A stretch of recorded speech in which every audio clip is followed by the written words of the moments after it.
Hey babe, time for an update. As you know, I recently started doing this 30-day challenge, which feels kind of insane to me. Not because writing a book in 30 days is that difficult. It is for me because the closest I've ever come is about 3 months. But many, many other people have done it in the past. And like 90% of the outline's already there. I just need to tweak a few things. So it's not really that hard. It's just about sitting down every single day and doing the work.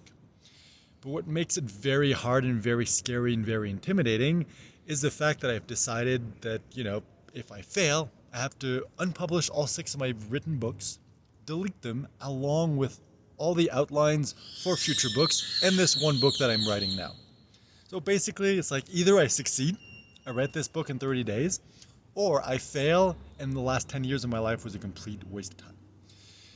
And I don't want to go too much in detail about that because I already explained in the last video. I just wanted to reiterate that because first day working on the outline, awesome, really motivated, pumped and everything. Second day I started writing, I'm like, okay, it took me a little while to get back into it because it's been a year and a half since I wrote, but wasn't so bad. Hit 5,000 mark, which was the benchmark that I gave myself because I don't know exactly how long the book is going to be. And I was aiming probably around 120,000 words, let's say, which would be 4,100 words per day. So I'm like, okay, to be safe, I'm going to do a goal of 5,000 words every single day. That way, if ever like I'm behind one of the days or I miss a few days or whatever, or it's longer than expected, I won't be screwed.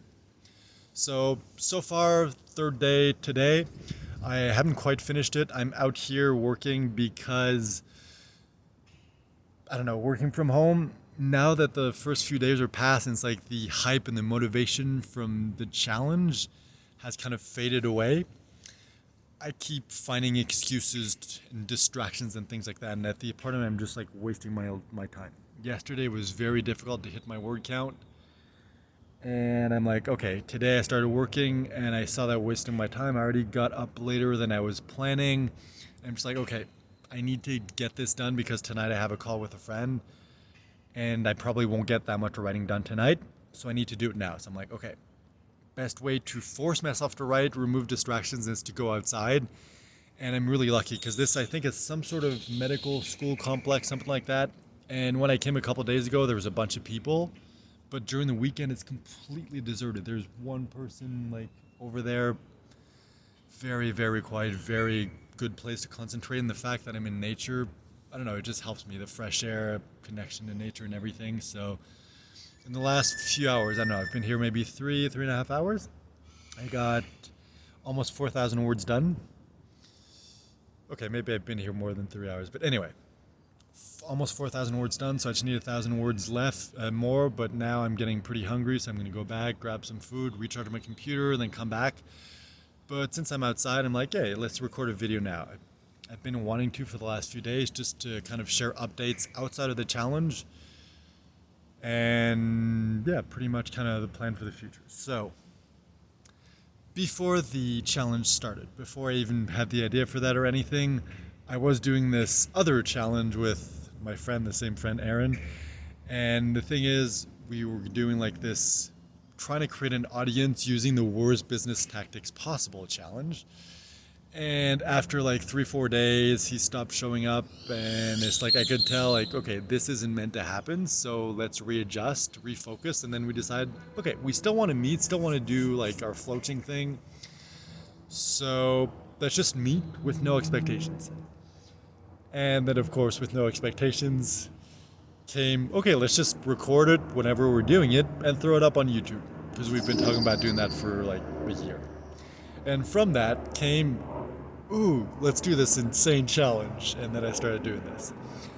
So yeah, that was one of the things I was doing. So the challenge kind of shifted, but I'm really happy with how it happened so far. The only downside is, ever since I've been back to Guatemala City, everything, like all my plans have been falling apart.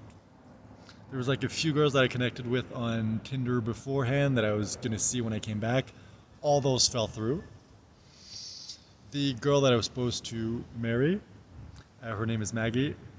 I was supposed to meet her, but it took like a week and a half, I think, before we finally got to see each other. It's like 3 weeks were like passed or elapsed by the time we saw each other first time and the time I came back and we were able to see each other again. And it's like, okay, one of the reasons why I came back was to spend time with her and, marry her and like all that stuff. But it's like just to see where it could lead. And now I'm realizing like, okay, I'm gonna see her if I'm lucky once a week, maybe not even. So I'm like, okay, that sucks, but there's nothing I can do about that. Which, in a way, is kind of good because now I can do my challenge. But, like, every other plan keeps falling through. It's like there was this girl that I matched with on Tinder back in Flores, but turns out we wanted different things, so we just ended up, like, being friends and chatting and everything. And she works for the army, and she had to come to the city for business. They're like, oh, we'll see each other. Turns out that the bosses planned everything for her day, so she didn't have any spare time. She went back to her city the exact same day, so we didn't get to see each other. And it's like every single plan I have keeps falling through.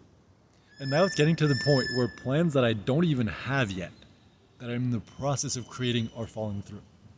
I guess an example. I matched with a girl on Tinder a couple of days ago. We were starting to plan to see each other, and I was like, oh, what's your schedule like? She's like, oh, I'm free tomorrow. That was yesterday. So she's like, oh, I'm like, oh, cool. So I guess we can see each other Saturday. And then I don't get a response. So a couple hours ago, I check, and she unmatches. Like, okay, it's gotten to the point where it's not the plans falling through. It's the unconfirmed plans that are falling through before they even get confirmed. And I think it's just the universe saying, like, don't do anything else. Focus on the challenge only.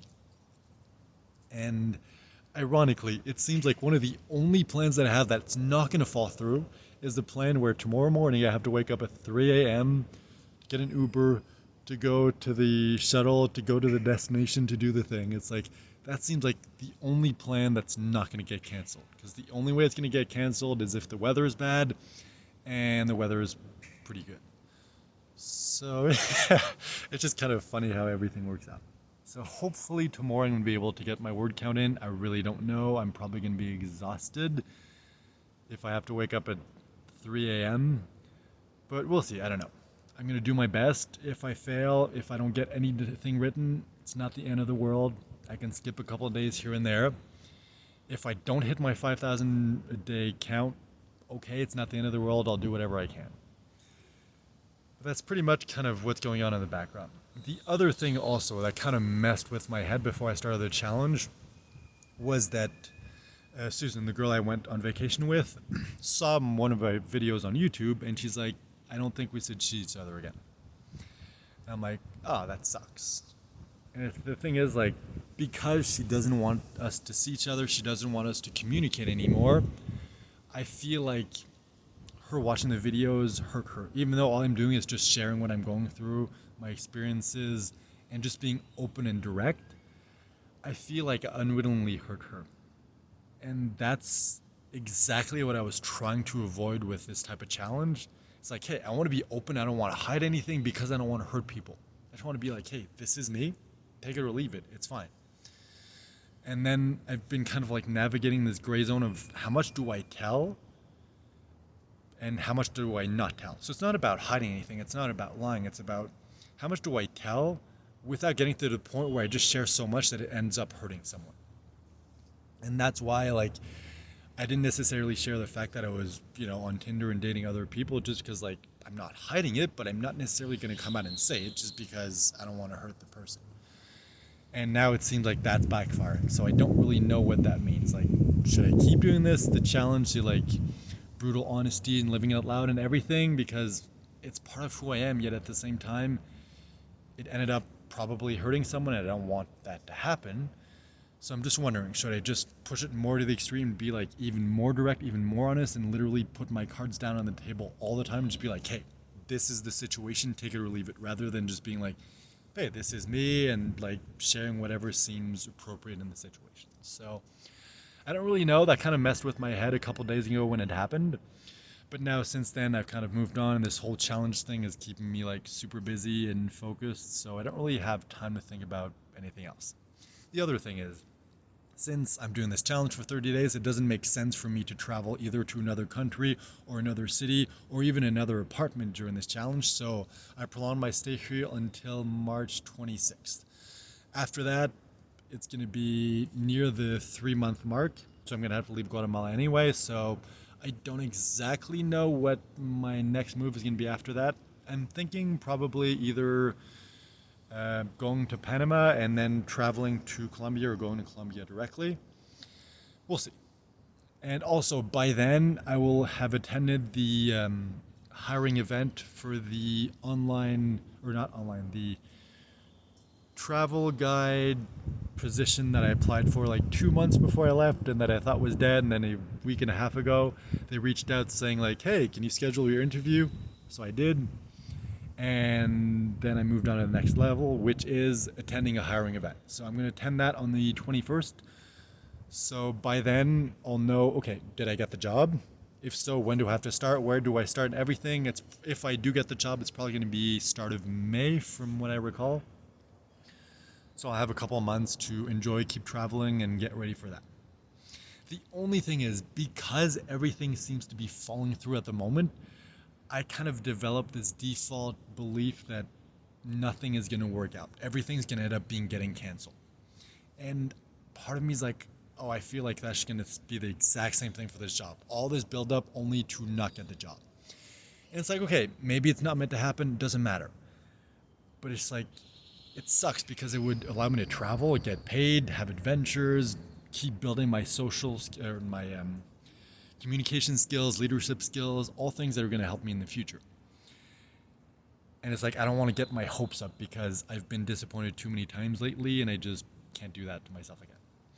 So I'm trying not to think about that too much, just focus on the challenge at hand.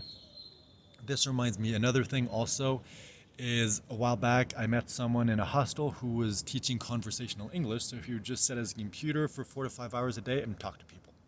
And he would get paid for that. So I'm like, hey, cool. So I spoke to him, got the website, the information, everything. So I'm like, okay, that's one of the reasons why I'm coming here for a month, to set that up. So I did it when I got here, on the second day that I got here, set that up. They're like, oh, you'll get a response within 5 days, whether like telling you if your account was accepted or not. So I wait and I wait and I wait, and like a week and a half go by and like still nothing. So I reach out asking what happens. They're like, oh, your account wasn't accepted because we now require either a teaching certificate or diploma, and you don't have one. And also there are so many English teachers at the moment that there is less demand than there are teachers, so we're not even taking on new people. I'm like, okay, you could have told me, but it's like another thing that fell through. So I did a little research to try to find other websites that are similar. I found one, but it's kind of like capped by how much you can earn. So that option pretty much seems dead for now. So that's just one other thing that kind of like fell through. So it's pretty much been my life for the last couple of weeks. Me trying to plan stuff, everything falling apart. Like, I choose to believe that means that I'm supposed to do this challenge. I'm supposed to focus on this, to write this, to become the villain of my own story and, you know, be the bad guy and push myself to become even more of that hero, that more authentic version of myself, and like the best, absolute best version of myself. So anyway, that's how I'm interpreting it. Maybe it's my overly optimistic approach to life, and maybe I'm fooling myself. I don't know.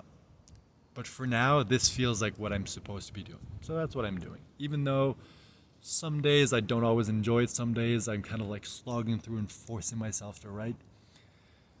But I'm glad that I'm back into it, because this whole like writing thing has been a big part of my life for so long, and I know that I'm ready to move on from it, but I can't move on from it until I either delete everything I've ever written and just like wipe the slate clean, or write the books that remain, conclude the series, and just kind of be like, okay, it's out there, but I don't need to do anything about it anymore. It was past part of my life. I can move on. So anyway, either way, no matter the outcome, I'm glad it's happening. All right, this has been a way longer video than expected. I didn't really have that much to say, so I thought it'd be a short video, but apparently it wasn't. Anyway, I'm getting very hungry, and my computer's probably going to die, so I should go recharge it and go eat. So thank you for being here with me, and hopefully the next video is going to be more positive and more entertaining. But if not, that's okay. It's part of life. All right, check back in later.